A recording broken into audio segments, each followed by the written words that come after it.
আসসালামু আলাইকুম রহমতুল্লাহ। Home today একাডেমিতে তোমাদের জানাই স্বাগত। আশা করি তোমরা ভালো আছো। আজ আমি তোমাদের সাথে আলোচনা করব নবম শ্রেণীর স্বাস্থ্য ও সুরক্ষা বিষয়ে পঞ্চম অধ্যায় শুদ্ধাচার চর্চা করি মর্যাদার জীবন গড়ি। তোমাদেরকে বলতে চাই, তোমরা যদি আমার চ্যানেলে নতুন হয়ে থাকো অবশ্যই চ্যানেলটিকে সাবস্ক্রাইব করিও। আর আজকে আমাদের মূল আলোচনার বিষয় হচ্ছে আমার অগ্রগতি, আমার অর্জন। আর তোমরা যদি আমার আগের ভিডিওগুলো দেখতে চাও, আমি ডিসক্রিপশনে লিংক দিয়ে দেবো, তোমরা চাইলে সেখান থেকে দেখতে পারো। তাহলে এখানে কি বলতেছে যে নিচের ছকটি আমার অভিভাবক ও শিক্ষক পূরণ করবে, আমি নিজেও পূরণ করব। এর মাধ্যমে আমি আমার অগ্রগতি সম্পর্কে জানবো এবং কোথায় আরো ভালো করার সুযোগ আছে তা খুঁজে বের করব। দলগত কাজের অভিজ্ঞতা থেকে আমার অংশগ্রহণের বিষয়ে সহপাঠীদের মতামত জেনে নিয়ে আমি সংশ্লিষ্ট অংশে লিখে নিব। আমার অভিভাবক বইয়ে সম্পাদিত কাজ দেখে মন্তব্য লিখবে। অভিভাবক লিখতে না পারলে তাদের মন্তব্য জেনে নিয়ে অন্য কেউ বা আমি লিখে নিব এবং সমস্ত কার্যক্রম পর্যবেক্ষণ করে শিক্ষক আমাকে স্বীকৃতি দিবেন। কি ভালো করেছি, কিভাবে আরো ভালো করতে পারি সে উপায় জানাবেন। তাহলে এখানে দেখো আমাদের মূল্যায়ন ছকে কি বলতেছে, এক, যে আমার অংশগ্রহণ ও পাঠ্যপুস্তক করা কাজ। তাহলে এখানে কি দেখবে, নিজের মন্তব্য, সহপাঠীর মন্তব্য, অভিভাবকের মন্তব্য, শিক্ষকের মন্তব্য।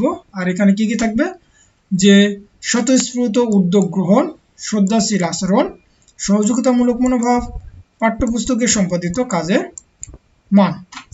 তাহলে চলো আমরা এর একটা সম্ভাব্য বা নমুনা উত্তর দেখে নেওয়া যাক।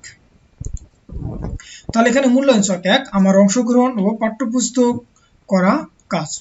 তাহলে নিজের মন্তব্য অর্থাৎ স্বতঃস্ফূর্ত উদ্যোগ গ্রহণে এখানে নিজের মন্তব্য কি হতে পারে, যে আমি সকল কাজে স্বতঃস্ফূর্ত উদ্যোগ গ্রহণ করেছি। সহপাঠী মন্তব্য, সে সকল কাজে স্বতঃস্ফূর্ত উদ্যোগ গ্রহণ করেছে। তাহলে অভিভাবকের মন্তব্য, সে সকল কাজে স্বতঃস্ফূর্তভাবে উদ্যোগ গ্রহণ করেছে। শিক্ষকের মন্তব্য, সে সকল কাজে স্বতঃস্ফূর্তভাবে উদ্যোগ গ্রহণ করেছে। এবার শ্রদ্ধাশীল আচরণ। তাহলে শ্রদ্ধাশীল আচরণে কি বলতেছে, যে নিজের মন্তব্য কি, যে সকল কাজে আমি শ্রদ্ধাশীল আচরণ করছি। সে সকল কাজে শ্রদ্ধাশীল আচরণ প্রকাশ করেছে। সে সকল কাজে শ্রদ্ধাশীল আচরণ প্রকাশ করেছে, এটা হচ্ছে অভিভাবকের মন্তব্য। এবার শিক্ষকের মন্তব্য কি, যে সে সকল কাজে শ্রদ্ধাশীল আচরণ প্রকাশ করেছে। অর্থাৎ অভিভাবক এবং শিক্ষকের মন্তব্যগুলো প্রায় একই। এবার তারপরে সহযোগিতামূলক মনোভাব। তাহলে আমার মন্তব্য, যে আমি দলগত সকল কাজে সহযোগিতামূলক মনোভাব প্রকাশ করেছি। সহপাঠীর মন্তব্য, যে দলগত কাজগুলোতে সে সহযোগিতামূলক মনোভাব প্রকাশ করেছে। অভিভাবকের মন্তব্য, যে দলগত কাজগুলোতে তার সহযোগিতামূলক মনোভাব ছিল অসাধারণ। এইবার আবার শিক্ষকের মন্তব্য হবে, সে দলগত কাজগুলোতে তার সহযোগিতামূলক মনোভাব ছিল অসাধারণ। ঠিক একইভাবে আমরা যদি পাঠ্যপুস্তকে সম্পাদিত কাজের মান যদি কথা বলি, তাহলে এখানে নিজের মন্তব্য কি বলতে পারি, যে পাঠ্যপুস্তক সম্পাদিত কাজের মান খুবই ভালো। তারপর সহপাঠীর মন্তব্য কি হবে, যে পাঠ্যপুস্তকে সম্পাদিত কাজের মান খুবই ভালো। অভিভাবকের পাঠ্যপুস্তকে সম্পাদিত কাজের মান কি বেশ ভালো। এবার পাঠ্যপুস্তকে সম্পাদিত কাজের মান খুবই ভালো, এটা হচ্ছে কার, শিক্ষকের মন্তব্য। তাহলে আশা করি বুঝতে পারছো। এবার আমরা যদি তারপরের যদি আসি, যে আমার মূল্যায়ন ছক 2 কি বলতেছে, যে আমার জীবনে শুদ্ধাচার চর্চা।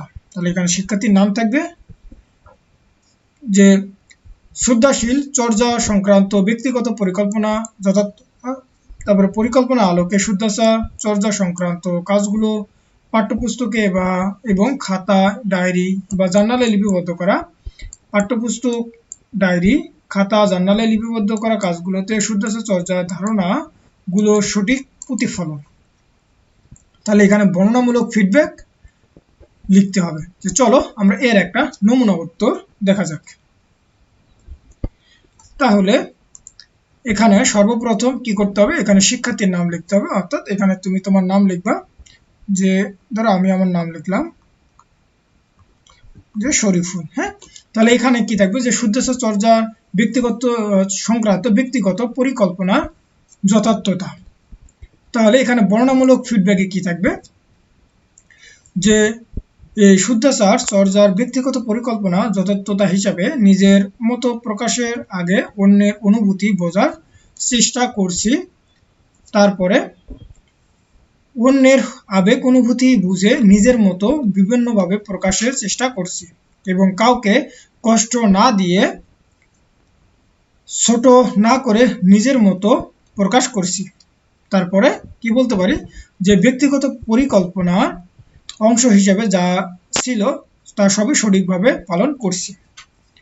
এবার তারপরে আমাদের পরিকল্পনার আলোকে শুদ্ধাচার চর্চা সংক্রান্ত কাজগুলো পাঠ্যপুস্তকে এবং খাতা ডায়েরি বা জার্নালে লিপিবদ্ধ করা।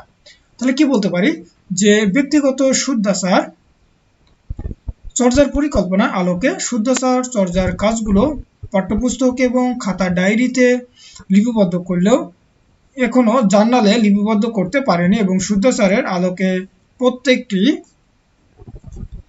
স্তরে একটি করে শব্দ দিয়ে নিজের প্রশংসা করছি এবং নিজেকে পুরস্কৃত করেছি।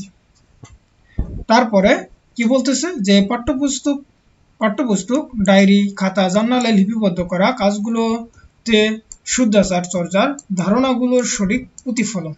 তাহলে আমরা এখানে কি বলতে পারি যে পাঠ্যপুস্তক এবং খাতা ডায়েরিতে লিপিবদ্ধ করা কাজগুলোতে প্রতিনিয়ত শুদ্ধাচার চর্চার ধারণা সঠিক প্রতিফলন ঘটে চলছে এবং শুদ্ধাচারের চর্চা করার ফলে নিজের মধ্যে চিন্তাধারা ও আত্মবিশ্বাস বেড়েছে।